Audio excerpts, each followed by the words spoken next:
viens de prendre ma douche, ça m'a fait trop du bien. J'ai enfin lavé mes cheveux. C'est vrai que là, depuis Mykonos, j'avoue, j'étais restée avec mes cheveux ondulés, mais complètement. Je camouflais le fait qu'ils soient pas lavés, clairement. Je suis un peu KO, j'avoue, j'ai un coup de barre. Franchement, pourtant, ce matin, Andrea, il s'est réveillé à 7h, donc ça va. En plus, franchement, il fait des bonnes nuits. Vraiment, sur ça, on a vraiment de la chance. Il dort hyper bien la nuit, il se réveille jamais. En général, il se couche vers 7h30, 8h grand max, et il va jusqu'à 7h le matin, donc ça va. En fait, le but, c'est de se caler à lui la nuit, parce que c'est vrai que moi, la journée, quand il fait ses siestes, tout le monde me disait, quand t'auras un bébé, quand il dort, dors. Mais la journée, c'est impossible. Genre, je sais pas, il y a toujours quelque chose à faire. Enfin, Benji, lui, le fait. Donc du coup il est moins fatigué. Mais moi je fais tout le reste, je veux dire ménage, je range, même on travaille de la maison. Du coup quand le petit n'est pas dans nos pattes, forcément on va essayer d'en profiter pour faire tout ce qu'on n'a pas fait quand on était avec Andrea. Donc c'est vrai que au final, à part si le soir je me cale, j'arrive à me coucher pas trop tard, ça va.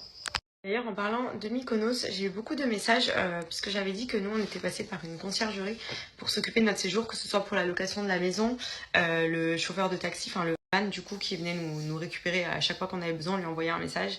Il venait nous amener à droite à gauche, c'est vraiment ce que je vous recommande de faire si vous allez à Mykonos parce que franchement, taxi, c'est hors de prix, c'est une galère parce que franchement, pour qu'ils viennent vous chercher, vous pouvez perdre des heures à les attendre et il n'y a pas beaucoup de moyens de transport à part en quad ou en scooter, mais clairement quand vous allez à Mykonos là-bas ça conduit un peu n'importe comment.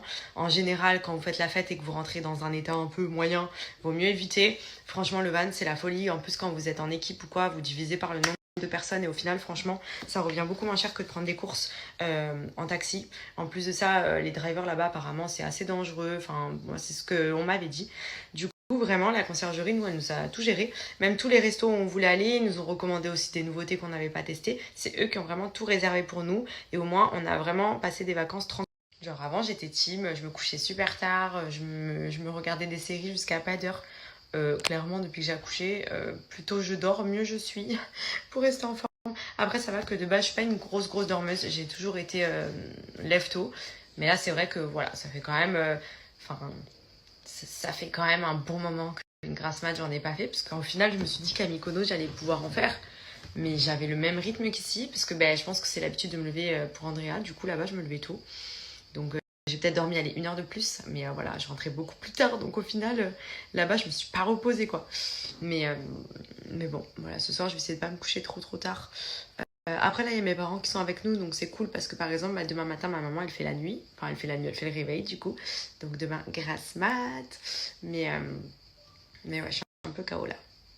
Tranquille, d'autant plus si vous allez dans un pays que vous ne connaissez pas ou même si vous avez tout simplement pas envie de vous prendre la tête. Franchement, c'est trop pratique. C'est ce qu'on avait fait aussi à Dubaï quand on était arrivé sur Dubaï et tout au début. Moi, mes premières vacances et tout, franchement, c'est trop bien quand c'est des personnes qui s'occupent de tout gérer. Parce qu'au final, des fois, pour réserver dans les restos, il n'y a pas de place. Ou alors, faut vraiment y penser à l'avance. Enfin, c'est une organisation, clairement. Surtout quand vous partez quelques jours seulement et qu'il faut tout combiner en peu de temps. C'est bien d'avoir des personnes qui s'occupent de tout faire parce que franchement, déjà, ils connaissent du monde, donc forcément pour vous avoir des jolies tables c'est mieux, pour bien être sûr que ce soit réservé et tout, même pour vous recommander comme je vous ai dit des endroits où aller à tester. Nous c'est vrai que à Mykonos on allait beaucoup à Principauté qui était vraiment pour moi ce place to be là-bas vraiment, et comme ça a fermé, en tout cas cet été c'était fermé, je sais pas si ça va rouvrir, il nous a recommandé d'autres endroits comme Kahlua qui était très sympa où on a vraiment aimé. Et franchement si vous avez besoin pour Mykonos ou même autre part, je vous mets la conciergerie par laquelle on est passé qui est top.